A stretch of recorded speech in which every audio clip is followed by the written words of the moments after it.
Yo guys, I'm here with a new tutorial today, and basically this tutorial is a request. This has been requested a couple times actually, but I never really well, I'm not going to say it's the exact request, it's the exact what they requested exactly. I kind of made it my own. I changed it a little bit as much as I could. I didn't want it to sound exactly like a certain song that they were requesting, but it's the machine gun bass. I don't know why it's even called that. I guess because the quickness or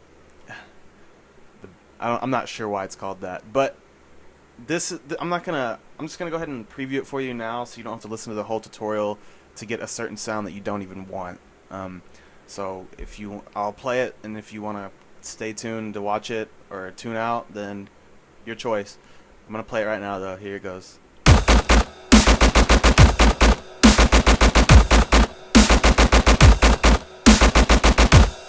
Okay, that's basically it.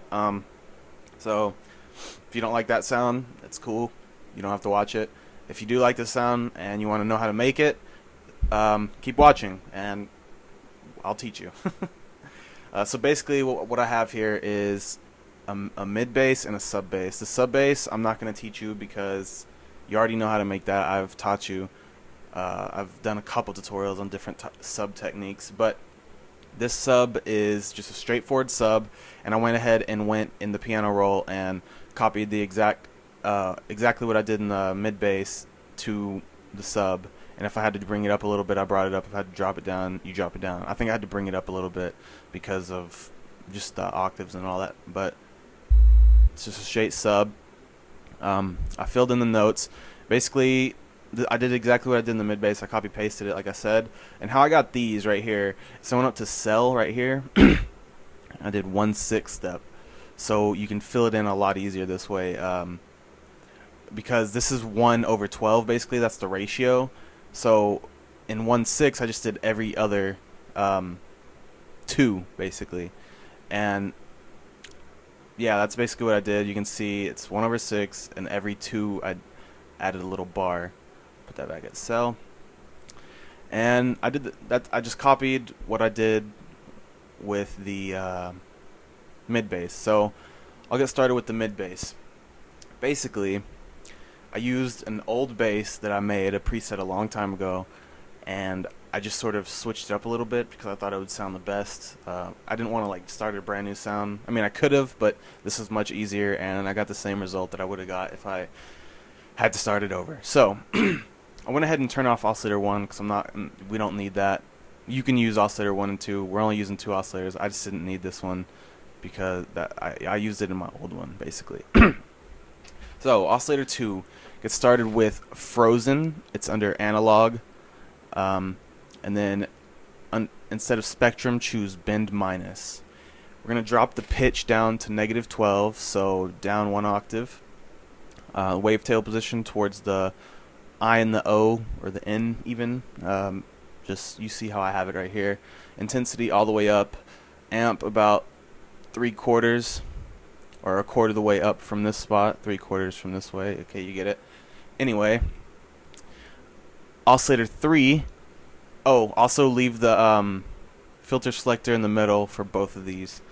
Oscillator 3, we're going to use cicada. I guess that's how you say it. I'm not sure. Leave it at spectrum. Drop the pitch an octave down to -12 again. Wavetail position towards the WT and WT position right there. Intensity all the way up. And amp just a little bit above the amp for oscillator 2. Tad bit. Modulation oscillator, we are going to leave the pitch, phase, go to phase on modulation oscillator and choose 3 for oscillator 3, and the phase just about 1/4 of the way up, and leave the pitch how it is, and do the same with position, except turn the position up just a tad bit on this knob, a tad bit more than it was for phase. Okay, let's go to the inserts real quick. Insert 1, we're going to use a frequency shifter, and I believe when you first choose one, they're both pointed straight up. Leave pitch up, turn wet tad bit to the right. Insert 2, do exactly the same with the knobs, except we're going to choose parabolic shaper here. Okay. Now we're gonna use one macro here on the filters. On one filter, we're not gonna use filter 2. We don't need to. I'm gonna go ahead and turn that up because yeah. Anyways, go ahead and get a macro. You can use 2, and I'm using 6 up here because that's what my other one used. I went ahead and deleted all the other macros that I'm not gonna be using. I just kept vibrato in case I wanted to. Doesn't matter actually. just use 2, I guess, and go ahead and drag it up to filter 1. I guess I should tell you, go ahead and use band reject as filter 1, by the way, right under band pass and above scream, band reject. And for the cutoff, just point it towards the word bandwidth right there. That's the best way I can explain, kind of the A and the N in that area. And we're going to use LFO 5 for the second one, and you should have 2 right here instead of 6. I'm just using 6. Use the macro control, just drag the little crosshairs up, just how you do the LFO. I just dragged 1. Oops, should drag 6 back again. Anyway, go ahead and down here on the macro control, just drag this up a tad bit, about right there. And you don't even need to drag that up all the way. Just leave it how it is. Leave it how I have it, sort of. Because I'm not exactly, I don't feel like messing with changing it around. It's probably pointed about around here or something. I'm just going to turn this off, and you don't even need that, okay? Actually, no. Yes, just keep it. I'm not... Sorry. Just forget it and just keep it. And then you can toy around with it down here and see what it does, okay? Now, for the LFO 5, go ahead and it's going to be like that. Go ahead and drag that all the way down so the gray is on this end and the green's on this end. Now go to LFO 5 and select the sync button. And we want the ratio to be 1/16. And we want both the curves to be not like this, but like this. Unless it starts out by default like this, so it doesn't matter if you can go up or you can just select that curve as well. It doesn't matter if it's if it's in the middle, it'll use both of them. If it's up, it'll just use one. So I can leave it like this basically, but I just had it selected. I don't know. I must have been playing around with it. And the amp, make sure that's all the way up as well. Also, if this is a brand new sound, you'll want to go to envelope 4 and turn it. It'll be like that or something, and turn the level all the way up so it doesn't drop the volume or anything like that. Okay, now we will go to the effects channel 1. We're going to use classic tube.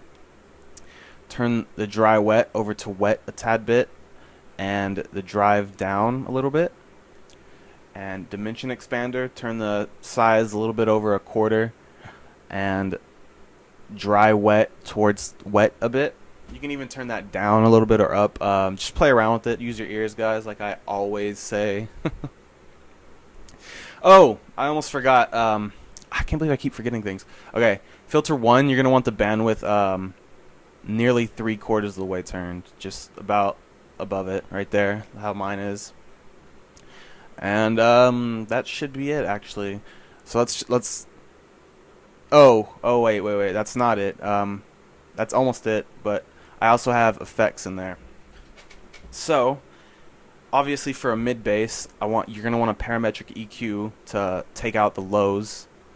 So that's how I have mine set up right there. I've taught you guys how to do this as well. So if you're new to this, go ahead and search my channel for linking a sub to a mid bass or anything like that.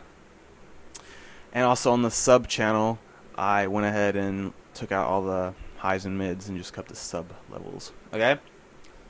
So, I have 2 distortion plugins. I have Homicide and Fruity Fast Distortion. So, I'm going to play it without Homicide, and you can, if you don't like how it sounds, then I'd suggest finding another. If you don't have Homicide, I'm saying, I'd suggest finding something else, Camel Fat, or what else is there? Camel Crusher, I mean. Camel Fat? Is that what I really just said? Anyways. Yeah. There's free plugins out there if you don't have Homicide that will do this as well. But I like Homicide. I like the presets it has, so I'm using Homicide. But I'm gonna show you what it sounds like without Homicide. So if you like it better without it, then you can use it. It's all a matter of preference. But yeah, here's without Homicide.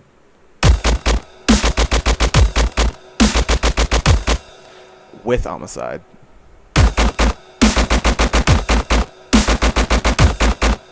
So yeah, I like it better with. It doesn't sound bad without, actually, but I'll show you what preset I'm using and everything.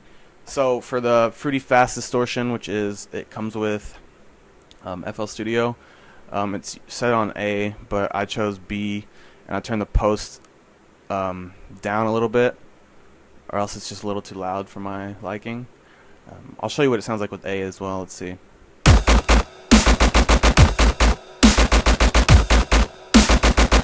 Matter of preference once again. And for Homicide, I just used a preset. I didn't change any knobs or anything. I just used this middle one right here in the middle of these 7. And I didn't alter anything at all. So yeah, that's basically it. And for my drums, obviously compressor with the preset as drums for the kick and the snare, obviously not for the cymbal. But yeah, that's about it. This is the second time I've made this tutorial, because the first time I did it, the audio from FL Studio wasn't coming through. I don't know what was wrong with it. I made the whole tutorial and went to edit it, and none of the audio recorded. So I'm really hoping it did this time. If it didn't, then you will not even have heard this. But thanks for watching the tutorial, guys. Let me know anything else, any other tutorials you'd like to see. I'm making them a lot less frequently now because it's really lack of motivation, you know. I don't have any motivation, but today I had motivation to make this because I saw some things I did not like. Anyway, I'm not even gonna get into that. It doesn't even matter. Okay, so this is for you guys. I hope you appreciate it. Hope it helps you learn something. And don't stick with this sound, guys. Just mess with it. Change things up. Change the oscillators. Change filters. Use different plugins. You don't have to stick with this. You can create some cool stuff by just experimenting.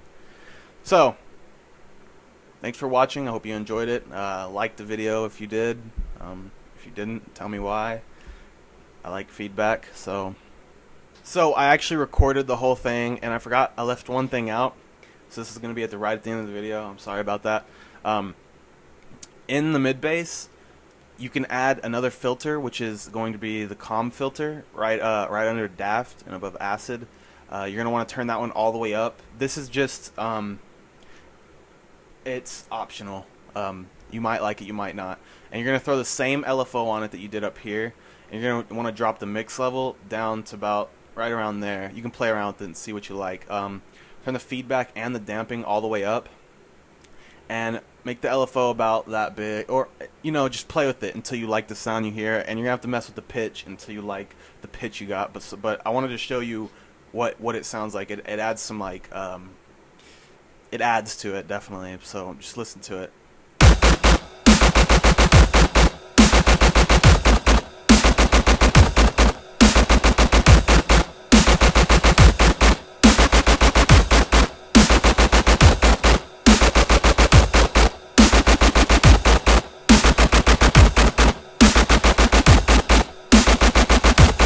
So yeah, it adds a little wobble in the pitch. Thanks for watching once again. I'm not going to do that all again. Bye.